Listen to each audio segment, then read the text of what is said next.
हरतालिका तीज व्रत कथा। नमस्कार दोस्तों, आज हम आपको भाद्रपद मास के शुक्ल पक्ष की तृतीया को हस्त नक्षत्र के दिन मनाई जाने वाली हरतालिका तीज व्रत की कथा सुनाएंगे। ये व्रत सुहागन महिलाएं अपने पति की लंबी उम्र, अच्छे स्वास्थ्य और अखंड सौभाग्य की प्राप्ति के लिए करती है। इस दिन माता पार्वती और भगवान शिव की पूजा कर हरतालिका तीज व्रत की कथा सुनने या उसका पाठ करने का विधान है। इस व्रत को सुनने और पढ़ने से सुख, सौभाग्य और मनोवांछित फल की प्राप्ति होती है। ये व्रत सर्वप्रथम माता पार्वती ने भगवान शिव को अपने पति के रूप में पाने के लिए किया था।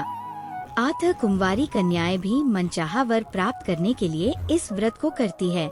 हरतालिका तीज व्रत की कथा स्वयं भगवान शिव ने माता पार्वती को सुनाई थी। इस कथा में भगवान शिव ने उन्हें उनका पूर्व जन्म स्मरण कराया था।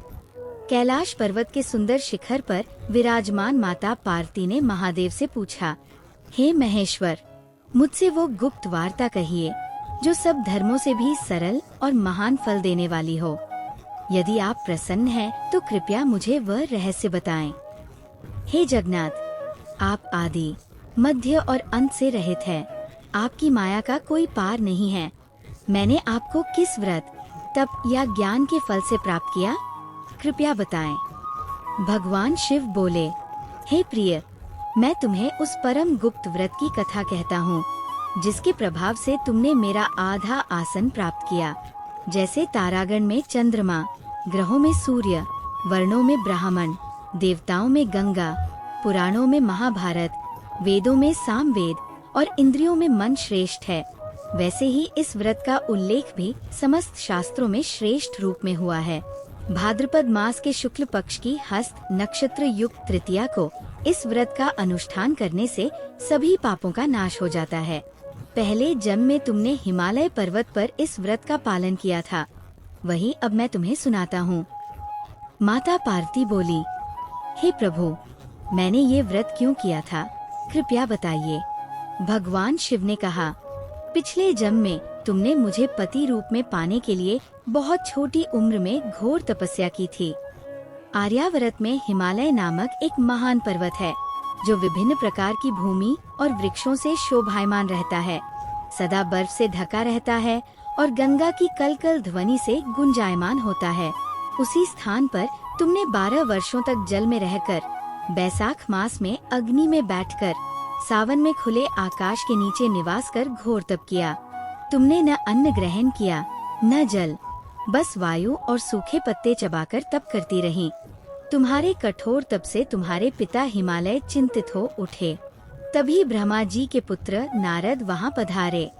हिमालय ने उन्हें अर्घ्य और आसन देकर सम्मानित किया। नारद बोले, हे गिरिराज, मुझे भगवान विष्णु ने भेजा है। कृपया अपनी कन्या का विवाह भगवान विष्णु से करें। वे सभी देवों में श्रेष्ठ है। हिमालय ने उत्तर दिया, यदि स्वयं वासुदेव मेरी कन्या को वरण करना चाहते हैं तो ये मेरे लिए गर्व की बात है। मैं अपनी कन्या उन्हीं को अर्पित करूंगा। ये सुनकर नारद जी विष्णु भगवान के पास पहुँचे और विवाह की बात बताई। इधर हिमालय ने पार्वती से प्रसन्नता से कहा, हे पुत्री, मैंने तुम्हें गरुड़ ध्वज भगवान विष्णु को अर्पित कर दिया है।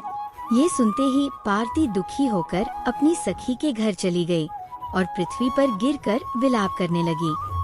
सखी ने कारण पूछा तो पार्वती बोली, मैं श्री महादेव जी को पति रूप में वरण करना चाहती हूँ। मेरे पिता इस इच्छा के विरुद्ध हैं, इसलिए मैं शरीर त्याग दूंगी। सखी बोली, प्राण त्यागने की क्या आवश्यकता? संकट में धैर्य रखना चाहिए। जिसे मन से पति मान लिया, उसी से जीवन भर निर्वाह करना ही भारतीय नारी का धर्म है। चलो, मैं तुम्हें एक ऐसे वन में ले चलती हूँ जहाँ तुम्हारे पिता न पहुँच सकें। पिता को जब कन्या के लापता होने की जानकारी मिली तो उन्होंने सोचा, न जाने मेरी कन्या को देव, दानव या राक्षस हरण कर ले गए। मैंने वचन दिया था कि उसका विवाह विष्णु से करूँगा, अब वो कैसे संभव होगा? वे मूर्छित हो गए। होश आने पर उन्होंने जंगलों में पार्वती को ढूंढना प्रारंभ किया। उधर पार्वती अपनी सखी के साथ घोर वन में एक नदी के किनारे गुफा में चली गई और अन्न जल का त्याग करके बालू से शिवलिंग बनाकर पूजन करने लगी। भाद्रपद शुक्ल तृतीया को विधि पूर्वक पूजन कर रात्रि जागरण किया। उस व्रत के प्रभाव से शिव का आसन डोलने लगा और वे वहाँ प्रकट हुए। बोले, हे व्रतवती, मैं तुमसे प्रसन्न हूँ, वर मांगो। पार्वती बोली, यदि आप प्रसन्न हैं तो आप ही मेरे पति बने। शिव ने तथास्तु कहा और अंतर्धान हो गए। सुबह पार्वती ने बालू की प्रतिमा का विसर्जन किया। इसी बीच हिमालय भी उन्हें खोजते हुए वहीं पहुँचे और पुत्री को हृदय से लगाकर बोले, बेटी, तुम इस वन में क्यों चली आई? पार्वती ने कहा, मैंने पहले ही अपने तनमन से भगवान शंकर को पति रूप में वरण कर लिया है। आप मेरे विरुद्ध कार्य कर रहे थे, इसलिए मैं वन में चली आई। पिता ने कहा, अब मैं तुम्हारी इच्छा के विरुद्ध कोई कार्य नहीं करूँगा। फिर वे पार्वती को साथ लेकर लौटे और उनका विवाह भगवान शिव से कर दिया।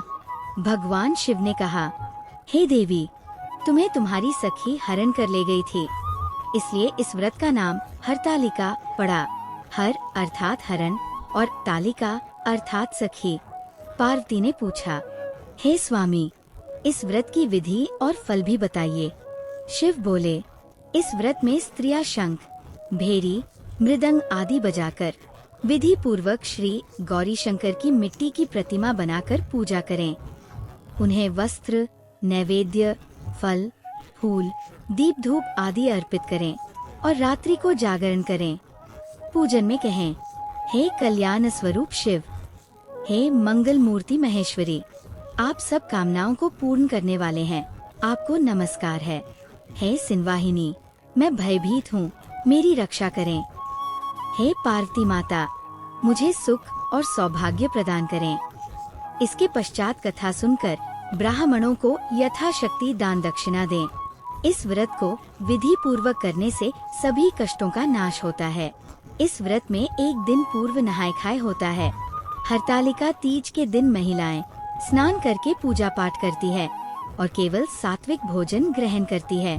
व्रत में फल और जल का भी त्याग किया जाता है। अगले दिन सूर्योदय के बाद व्रत का पारण किया जाता है। गर्भवती महिलाएं फल और जूस का सेवन कर सकती है। पारण के दिन सुबह स्नान कर गौरी शंकर की पूजा करके चढ़ाए गए मिष्ठान और जल से व्रत खोला जाता है। पारण कभी भी तले भुने या मांसाहारी भोजन से नहीं किया जाता। व्रत के दौरान दिन में सोना वर्जित है। रात्रि जागरण आवश्यक होता है, जिसमें भजन कीर्तन कर 8 प्रहर पूजा होती है। इस दिन भगवान शिव, माता पार्वती और भगवान गणेश की पूजा होती है। मान्यता है कि जो स्त्रियां विधि पूर्वक और श्रद्धा से ये व्रत करती हैं, उन्हें मनचाहा वर प्राप्त होता है और उनके दाम्पत्य जीवन में सदा सुख शांति बनी रहती है। ऐसी स्त्रियां पार्वती जी के समान शिवलों को प्राप्त करती है। अगर आज वीडियो अच्छा लगे तो कृपया वीडियो को लाइक, शेयर और सब्सक्राइब करें।